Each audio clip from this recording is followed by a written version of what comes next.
বরাক নদীর জল বৃহস্পতিবার বিকেল থেকে অধিকাংশ সময় স্থির ছিল, কখনো 1 সেন্টিমিটার করে কমছে।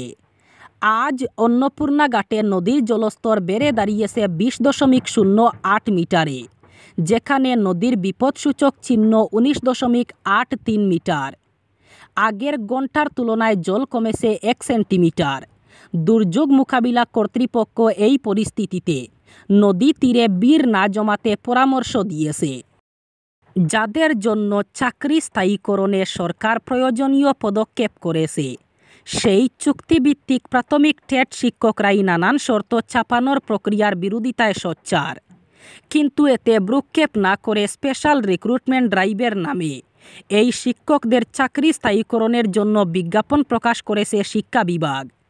কোনো নতুন পদের সৃষ্টি না করে 35,133 শিক্ষকের চাকরি স্থায়ীকরণের উদ্দেশ্যে পোর্টাল খুলে দেওয়া হয়েছে।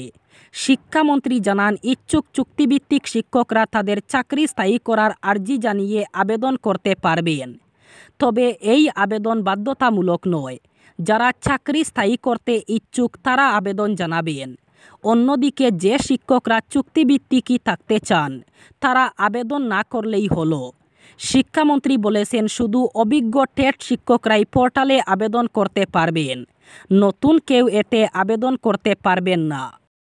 বাংলাদেশে সরকার বিরোধী আন্দোলন এবং পরবর্তীতে ধর্মীয় সংখ্যালঘুদের উপর অত্যাচারের ফলে যে পরিস্থিতি দেখা দিয়েছে, এর প্রভাবে হিন্দু সম্প্রদায়ের অনেকেই ভারতে আশ্রয় নিতে চাইছেন।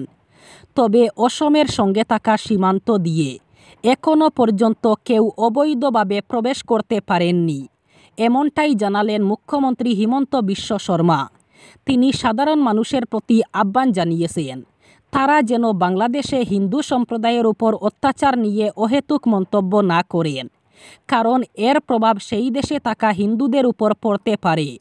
বৃহস্পতিবার গৌহাটিতে সাংবাদিকদের সঙ্গে কথা বলতে গিয়ে তিনি জানান, কেন্দ্র সরকারের তরফে তাদের বেশ কয়েকটি গুরুত্বপূর্ণ নির্দেশ দেওয়া হয়েছে, ফলে এ নিয়ে বিশেষ মন্তব্য করবেন না তিনি। মুখ্যমন্ত্রী বলেন, বাংলাদেশে যে পরিস্থিতি দেখা দিয়েছে এবং হিন্দুদের উপর অত্যাচার নিয়ে এসব খবর আসছে, তাতে আমরাও চিন্তিত। সে দেশের সরকার গঠন হওয়ার পর ভারত সরকারের তরফে তাদের সঙ্গে প্রয়োজনীয় কথাবার্তা হবে। স্বাধীনতা দিবসের আগে আবার হর ঘর তেরঙ্গা কর্মসূচি ঘোষণা করলেন প্রধানমন্ত্রী নরেন্দ্র মোদী। প্রধানমন্ত্রীর আর্জি, এবারের এই হর ঘর তেরঙ্গা কর্মসূচিকে গণ আন্দোলনে পরিণত করুন। আমি নিজের ডিপি বদলাচ্ছি, আপনারাও বদলান। প্রধানমন্ত্রী নিজের সব সোশ্যাল মিডিয়া হ্যান্ডেলেই প্রোফাইল পিকচার অথবা ডিসপ্লে পিকচার বদলে ফেলেছেন। প্রধানমন্ত্রীর নিজের ছবির বদলে সেখানে শোভা পাচ্ছে তেরঙ্গা। তার আগেই অবশ্য এক স্যান্ডেলে হর ঘর তেরঙ্গা কর্মসূচি ঘোষণা করে দিয়েছেন। দেশবাসীর কাছে প্রধানমন্ত্রীর আর্জি, আপনারাও সোশ্যাল মিডিয়ায় নিজেদের প্রোফাইল পিকচার বদলান। সেলফি নিয়ে horghortiranga.com-এ আপলোড করারও আর্জি জানান মোদি। অন্যান্য বছর 15 আগস্টের 2-3 দিন আগে থেকে জাতীয় পতাকার ডিপি বদলানো শুরু হয়। বাড়িতে বাড়িতে জাতীয় পতাকা লাগিয়ে সেই ছবি সোশ্যাল মিডিয়ায় পোস্ট করার হিড়িকও পড়ে যায়। এবার 7 দিন আগেই মোদির এই প্রচার কর্মসূচি শুরু হয়ে গেল। আসন্ন পঞ্চায়েত নির্বাচনে হাইলাকান্দিতে চমক দেখাবে ভারতীয় জাতীয় কংগ্রেস দল। জেলা পরিষদ থেকে শুরু করে গ্রাম পঞ্চায়েত সভাপতি এবং আঞ্চলিক পঞ্চায়েত সদস্য কংগ্রেসের থাকবেন। হাইলাকান্দি জেলা পরিষদের বোর্ড গঠন করবে কংগ্রেস। বৃহস্পতিবার হাইলাকান্দি কংগ্রেস ভবনে যোগদান কর্মসূচি ও সংবর্ধনা অনুষ্ঠানে এভাবেই বক্তব্য রাখেন জেলা কংগ্রেস সভাপতি শামসুদ্দিন বড়লস্কর।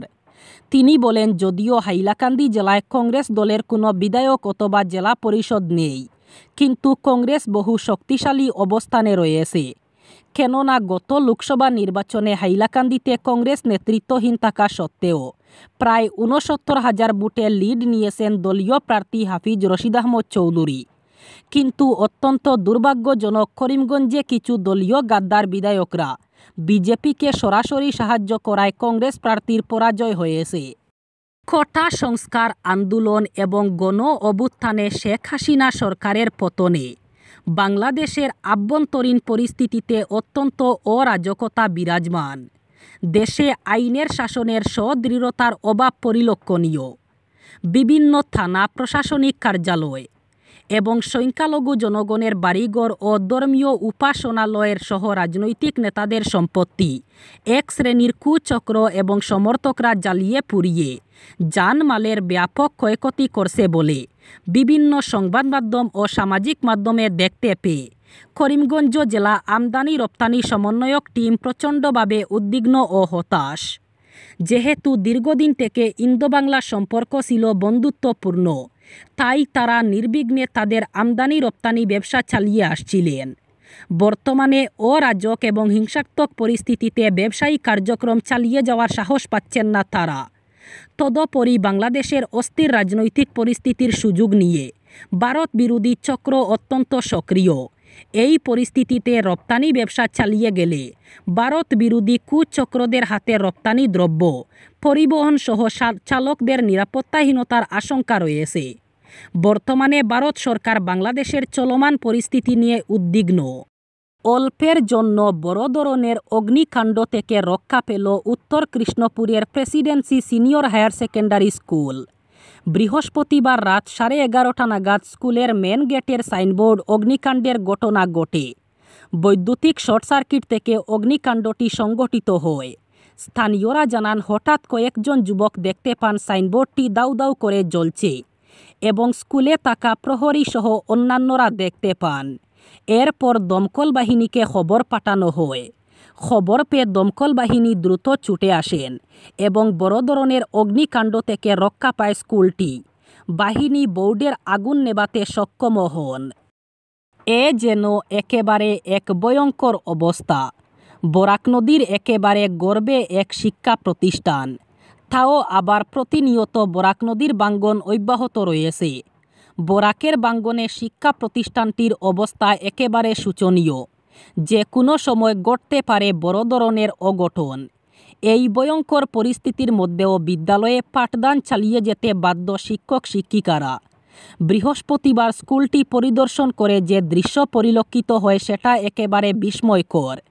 স্কুলটি রয়েছে উদারবন্দ বিধানসভা কেন্দ্রের অন্তর্ভুক্ত গোবিন্দপুর আলগাপুর জিপির পূর্ব গোবিন্দপুর 2য় খণ্ড গ্রামে। এই ইস্ট গোবিন্দপুর এমই স্কুলটি রয়েছে লক্ষ্মীপুর প্রাথমিক শিক্ষাখণ্ডের অধীনে। কমান থেকে 8ম শ্রেণী পর্যন্ত 115 জন ছাত্রছাত্রী রয়েছে এই বিদ্যালয়ে।